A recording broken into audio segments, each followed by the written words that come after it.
এই যে পয়লা বৈশাখ 31 নাইট করি, এটা হলো প্যাগান ধারণা, প্রকৃতি পূজা।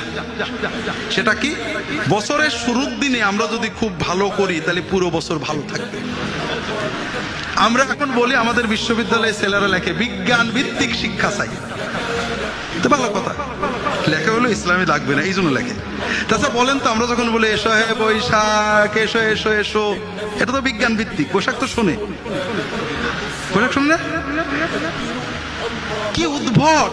সেই বর্বর যুগের বর্বর প্যাগানিজম আমরা ডেকে আনিছি, বৈশাখকে ডাকছি এসো হে বৈশাখ, এসো হে বৈশাখ।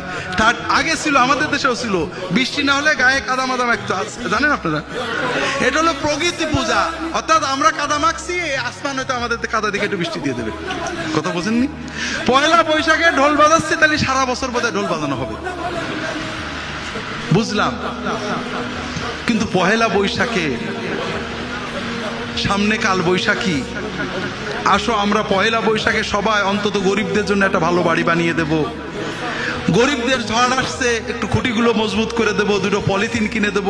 বছরের প্রথম দিন আমরা মানব সেবা দিয়ে, কল্যাণ কর্ম দিয়ে শুরু করবো, যেন পুরো বছর ভালো থাকে। কেউ বলে নাকি? কারণ এই কথা বললে তো ভিসা নেই, বাণিজ্য চলে না। খাও খাও, পয়লা বৈশাখে যদি শাড়ি একটা না দিতে পারো তাহলে দড়ি একটা কিনে দিও।